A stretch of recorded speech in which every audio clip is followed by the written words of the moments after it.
On Terminator Salvation, we decided to do something a little bit different. Ultimately, one of the fighters is going to be computer graphics T800. To give the actors something to fight against, it's really good to have a stuntman there doing the role of the Terminator. It helps the actors on set to complete their performance, and it helps us as a good reference point for how the character will interact with the actual actor. The stuntman has to wear a Velcro suit because he wears these very special tracking markers that makes it easy for us to track what he's doing in the computer. What happens there is we have layout, track every little thing, like we're tracking the helicopter, we're tracking the boot that gets torn off of his foot. And then what happens is animation gets in, we utilize the iMocap suit, and we start tracking in the movements and recreating the performance. When we showed them the previous take of this, which matches the action really well, it just didn't feel threatening enough. So we pushed the performance so we're actually coming into the helicopter 2 or 3 more feet. But that's the advantage of kind of having iMocap to start off with, and then being able to change the performance to suit what's needed to tell the story. We have to recreate the 3D environment. So when we put our virtual puppet in it, that we animate, and we render it, it will just match and fit into the space. We have this Scrum sphere that will give us the information of what is behind the scene, what we can see, and that tells us the sky was fairly blue, and there's a lot of dirt and warm dirt information. So what we do is we create a sort of environment that is a neutral environment, and this is what we call a turntable. All these information are painted by our artists, and our artists will define, okay, this is a piece of cloth, this is metal that should look like this, that has been weathered that way, and they work together to make it look real. And then once that is done, the technical director is the person who's going to light. We take that information, put that in the shot, and looks how it looks. And then we will do the same sort of beauty lighting that a DP would do on set. It takes a lot of computer power and technology and skill on the part of the artist to make that happen.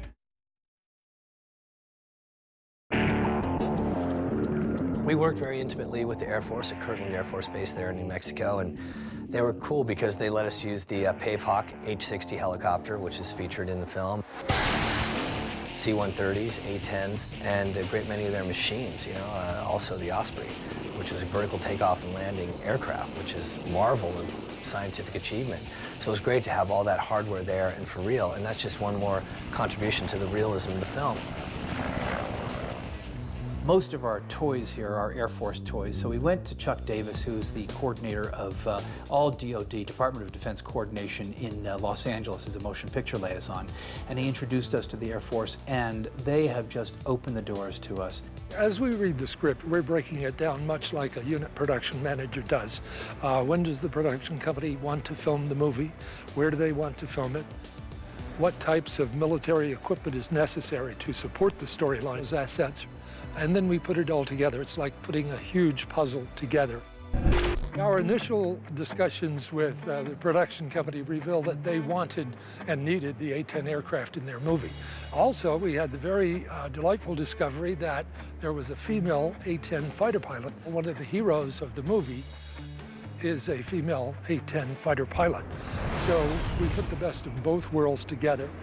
I was called in to help Moon Bloodgood, the main actress, with her role as a female A-10 pilot.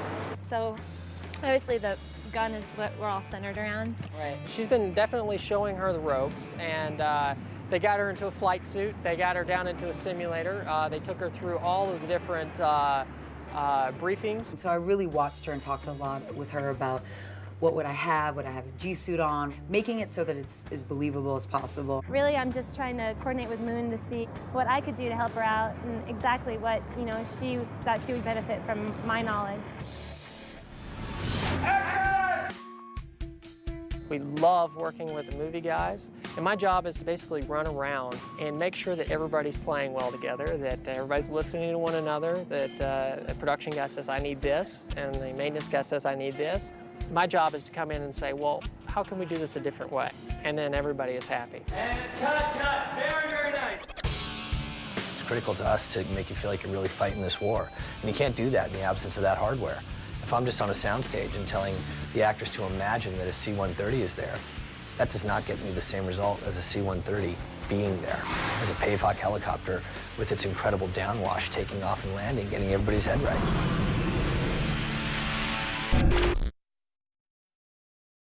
The molten metal definitely scared the hell out of me. Luckily on set, you don't actually have time to worry so much about how you're doing that. You just sort of say, okay, we're going to have to work on that. Get some guy working on fluid sims back at ILM so we can hopefully be all right. Well, these are some movies showing how we developed the lava. Our fluid supervisor took our current simulation technology and we started running sim takes, just taking the animation and the iterations of the animation and just getting a look of how he's going to cover it, how viscous it was going to be, how much we wanted to see of his face, how he'd get out of it, that kind of thing.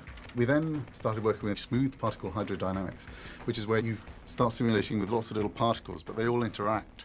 So if you start pulling some, then the others will follow. And it's really got a physical, when you start playing with it and start running simulations, it really feels like a liquid. And the whole system works with particles, but it works off temperature. You set the initial temperature, the temperature cools down, and the temperature is then driving the viscosity, and the viscosity also drives the temperature. It's sort of a whole system where you just have to hit go and you start getting these really cool effects. So we then started using this in conjunction with the fluid sim. It actually worked really well doing the two together. And we could also use it to interact with him. So here's a shot where he's walking out of the lava. And again, we'd sort of drizzle, as a starting point, drizzle it over him. And then he could just start walking through it. And as he walks through it, it kicks off into the distance. It's actually great fun to use. Fluid sim can take a long time to render, to create the simulation itself. So the turnaround is very slow. And it's the kind of things that you still want to art direct, or you still want to say, no, I want that to happen at that frame. And I want that, oh, okay, now we need to change the animation. Oh, now we change the animation. We need to re-sim to be sure that we're on sync. So we tag them and we say, okay, that one we know that we're gonna have to start early just to be sure. So you don't want to keep that for the last minute thinking, oh, we forgot that shot.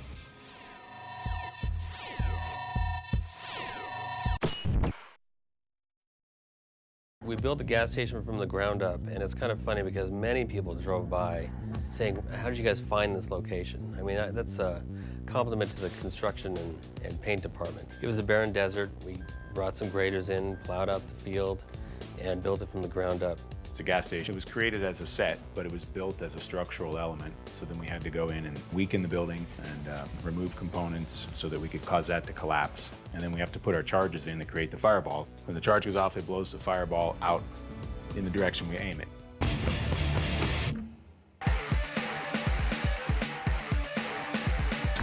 The philosophy in the film has been to do as much here practically as we can. So, where we might have done, say, the fire as miniature or some kind of digital fire in a different movie. Shut it down! We really have been trying to keep these full-scale effects that we can shoot with our, sort of traditional camera gear, and we will create computer-generated harvester to sort of match into that photography.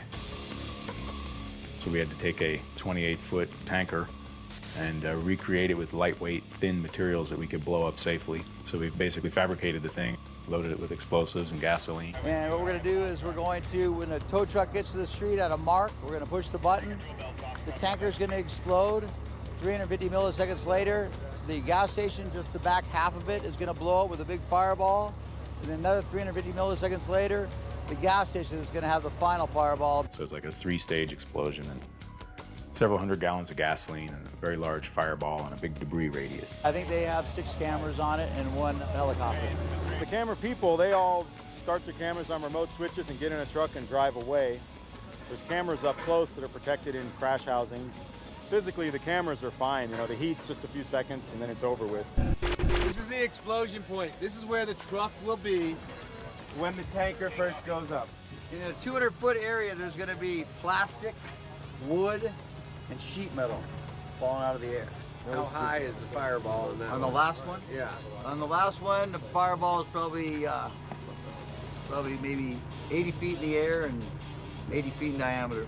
Okay.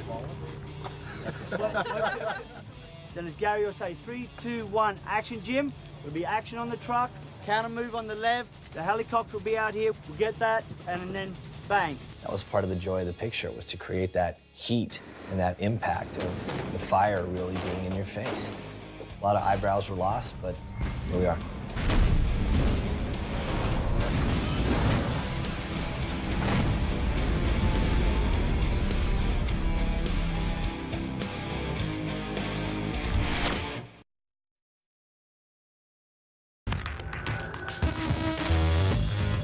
One shot in the movie that was particularly challenging compositing-wise was Christian Bale's entrance to the movie, where he lands on a helicopter in the midst of a huge battle scene. As far as McG was concerned, it was all about getting more and more mayhem into those shots. There is always specific shots that you know, okay, these ones, we're going to start on them very early on, and they're going to go until the end. So for instance, one of them, there is like 5 different background plates, and we have to recreate the entire background. We have to blend the different plates and stuff. So this kind of shot, we start very early and we say, okay, this is a problematic shot. We're going to put a crew on it.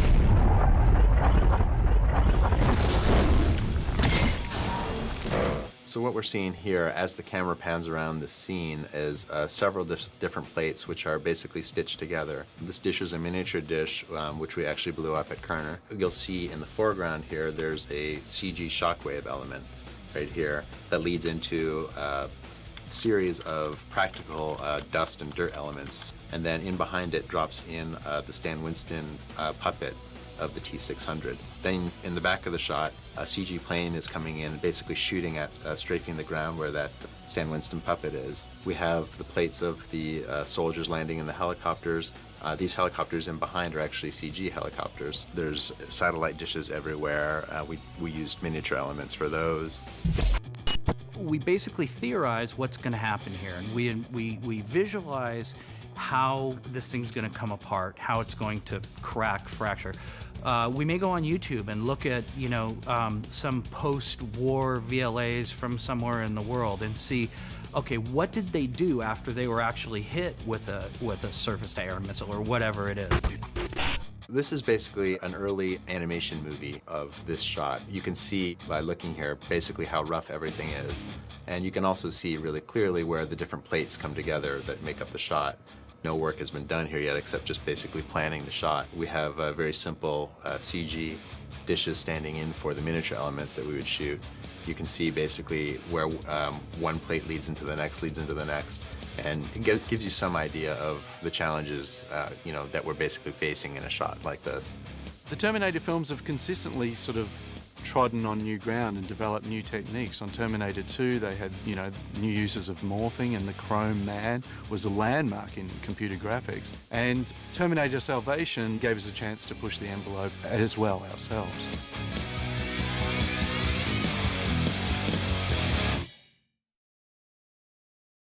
For the destruction of Skynet sequence, Kerner created a couple of different size miniatures for the different shots, 24th scale and 48th scale.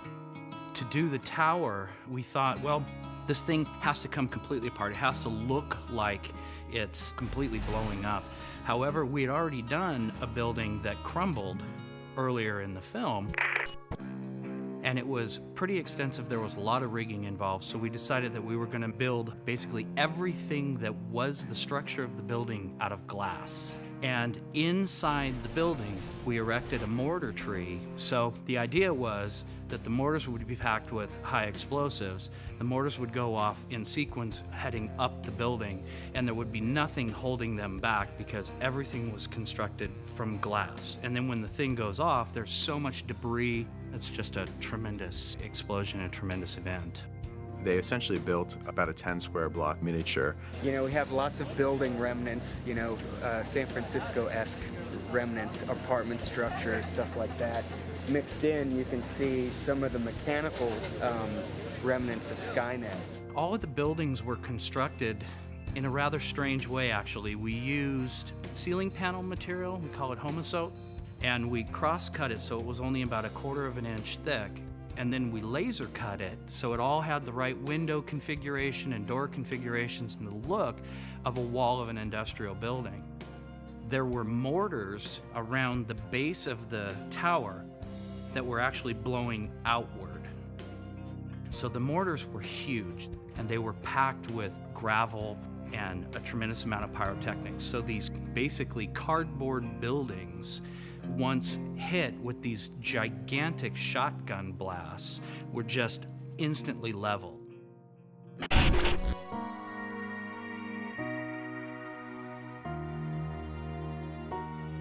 We did everything on this show in one take. So when we crumbled the building, we had one chance at it. So it's all theory on our part as to what's gonna happen, how this thing's gonna come down, what are the course of events. We used miniatures because if we want to blow up a building, it's still one of the best ways. Plus, it's a lot more fun than sitting watching a computer screen doing simulation after simulation. To get out there at night, set off an explosion and watch the building come down. Face it, it's cool. If you could do it, you would do it too.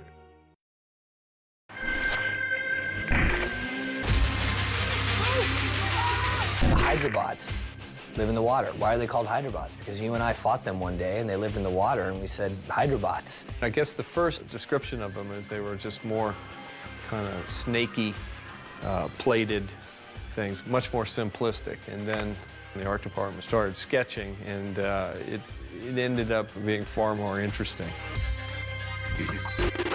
This feels like a workable size. It's got to be able to poke through the bubble on the bottom, you know, where the foot pedals are. The guys. I like the scale. The scale that suggests like clamp. Yep. Okay. So it's just like that just goes in and destroys, and this clamps and holds. We just got to make sure it has that level of menace. This is the first time we actually see a Terminator in the water. So here we actually took the design by looking at eels. The way the eels actually work their way through the water, we actually took that design and then came up with how would you actually make that work? You know, when it actually moves through, what do you actually need? You need to have a pivot point here and a twisting point there. And we engineered the thing to actually work just like Mother Nature does. They turned out pretty wicked, pretty vicious with these clamping, pincher-like things on the front of it, and then also an auger kind of drill bit. So once they got hold of you, you were definitely be finished. You can see how intricate he is with all the parts, and for what he's had to go through in the film, he had to be both durable and lightweight. Some of it's rubber pieces that have been finished to look like metal, but then there is metal structure inside. So this was a very intricate build. These hydrobots were challenging, not only because of how detailed they were, they had the circumstances that they were going to be in. They were going to get punished pretty hard. They're thrown around. They have to work in water, so that adds a whole new variable there. Some of the radio controls, RC devices and things that you would usually use are kind of out the window. It needed to be durable enough to be wrestled and thrown around and chucked out of helicopters and punched through things, but at the same time not be so unwieldy that you couldn't puppet it and make it work. This is a fun one. I don't want it to feel like we got, you know, a contemporary aged Arnold Schwarzenegger. Right. And we should also just take the pain if that can't be done. If it's never going to feel realistic, because I don't want, it can't bump the movie. It can't be like a giggle. It's got to be like a great moment. In this film, we bring to life a digital version of Arnold Schwarzenegger as he was in Terminator 1 and have him fight Christian Bale. It was a great help to have a body double in for our T-800. You know, that way you have all of the eye lines and you have them really interacting with something as they're fighting. Okay, couple of shadowy shots. We want to get the hint that it's Arnold Schwarzenegger, and then we start filming it, and she's like, okay, he starts going in for close-ups on the guy that's playing the body of the T-800 and says, you know, Ben, I really want to challenge you with this. You know, we're going to be right in the face. You guys are going to have to bring your best game for this. So I challenged ILM, Ben Snow in particular, what can you do to create an early 80s Arnold Schwarzenegger photorealistically appearing in our film in 2009? Like, okay, this isn't what we signed on for, but it's fantastically exciting, so yeah, okay. A bodybuilder acted the role, and then we had to replace various parts of him with Arnold Schwarzenegger. So for our digital Arnold, we started with a live cast that Stan Winston and his group did during Terminator 1. It was a really good foundation to start off on because we didn't have anything physically that was usable to recreate Arnold from that era. We had to use new skin technologies to make his skin look real. We developed hair materials and shaders to make his hair look real. You know, lots and lots of hand tweaking. Every little angle, you notice something different. It's, you know, his upper lip is too big, it's too small, why is his eye so squinty? And it's just hundreds of iterations of sort of noodling to get the likeness from every angle. At one point we had a conference call with Stan Winston Studios. One of the first things they said was, well, of course, with all the makeup, you know, they'd cover him in KY jelly. That's why he looks so shiny. Then the other thing they'd say was, one of the major things we were missing was that as soon as he went into character, he would clench his jaw, which made him look very different. It was things like that where it was invaluable to do the archaeology. It's even hard for me to tell where they blended it, but they're blending in our CG chest with his upper torso. The team at ILM has really pulled together to produce this digital Arnie. It wasn't a clear-cut process. It's one that has involved all the different departments. And at the end of it, I think we've produced something amazing. We're all here because of the great thing Arnold Schwarzenegger and Jim Cameron put together in those pictures. It just felt like the proper thing to do, to tip the cap, respect the fan base, and give back a little bit.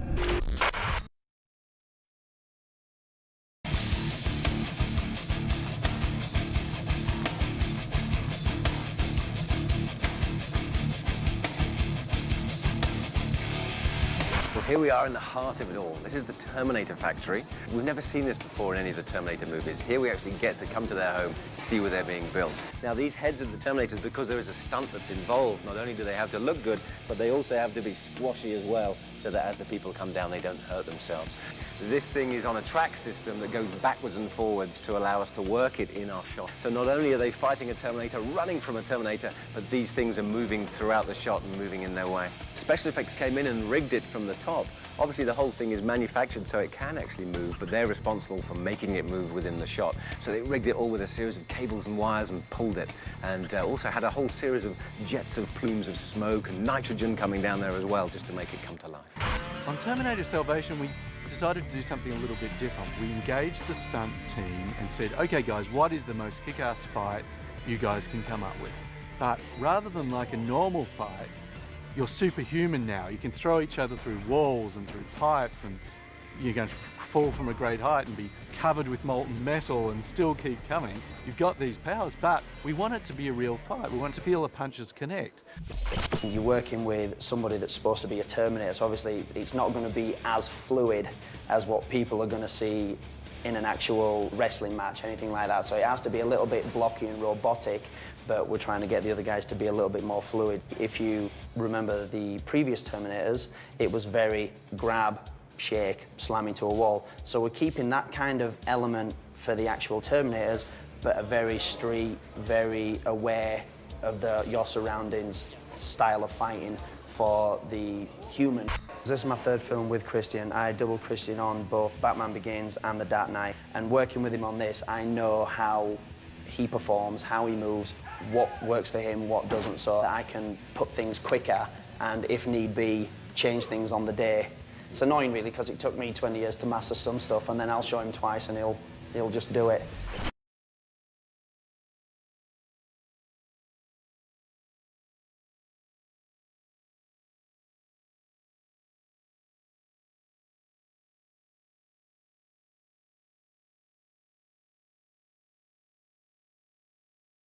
We had the luxury of designing everything within my art department. We have an amazing group of people in Stan Winston who then took those designs and turned them into the reality of the 3D guys you see running around. I don't believe in leaning on CG. I love computer-generated enhancement, but I want to build everything practically. The whole point of this film was to feel it. There was a team of about 60 people working back at Stan Winston Studio on all the different variety of these things. So what I've got here is fully working Terminator skull. These are T1s. Now that we've gotten some paint on them, you can see that we've got the aging and weathering coming about on them. Basically what we're doing is we're swapping back and forth between fogged contact lenses and clear contact lenses just to see which reads better. This is the foam team. and they're running foam rubber. These chemicals, there are many parts that get mixed together in a special formula, and they're whipped up. It's almost like a crazy bakery. McG has always been a fan of trying to get as much on screen that's real and live as possible. You know, it helps your actors get more involved, and it gives great on-set sensibility. You know, when this comes walking in the frame and it's 7'3", you can sure have quite a reaction to that. I think it's been fun for us because, you know, we get the opportunity to build all this cool stuff. We're doing a little test fitting right now with his underskull. That's the underbase, and then we're going to end up with the red LED lights in there, and then we get the skin on here.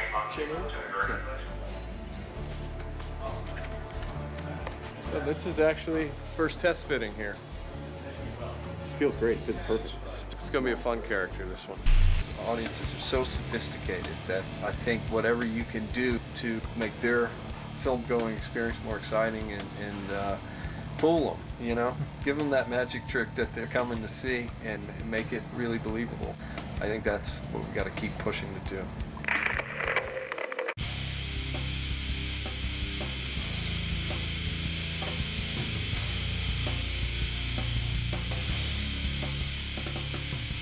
With the Stan Winston guys, you know, just seeing the dedication that people like this have, you know, the painstaking detail that they go to, you know, talents that they have, and the patience that they have is incredible. And I love it when you see people who are just obsessed with what they do, and they want to, you know, perfect what a T600 really would look like, you know, turning its head and attacking somebody. They take it very, very seriously, and I think that's wonderful.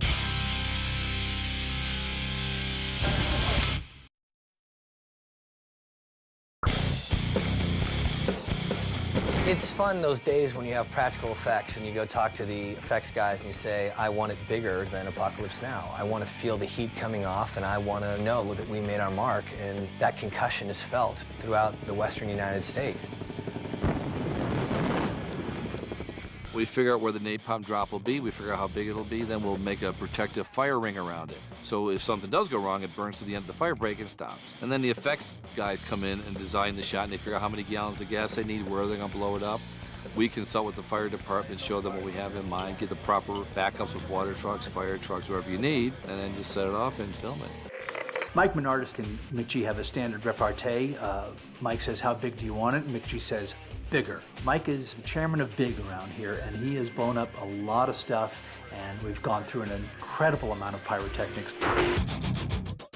To make up the napalm run, we have 8-inch PVC pipe in 20-foot sections, and we have 22 of them. They hold 50 gallons of fuel each, and then we have trap mortars, which is a big, thick V-pan that's full of sawdust and diesel fuel and gasoline. We have those lean towards the direction that we want the napalm run. And then we have DSC sparks that go off to stimulate the phosphorus. It's a 300-foot run of gasoline, 1,500 gallons of gasoline, 300-foot high flame. We started at one end and detonated the charges and the containers of gas, chasing up to the point where he is.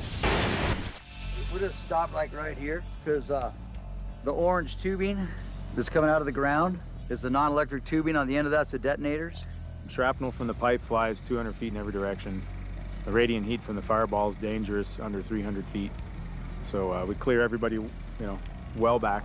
We got 2 helicopters in the air, and then all our cameras are off to that side over there. I do remember signing a bill for about 30,000 gallons of diesel fuel, which he blew up in one day. I was rather impressed with that. You know, go for it. Be bigger. This is big. McG really wanted real pyro events and explosions and action sort of at 1-to-1 scale, you know, in our sets, and not do them as computer generated or as miniatures. So, you know, all this stuff plays really big. I want that war reality because you get it in the whites of the actor's eyes. So when you do things practically, I think it results in a lot more grit.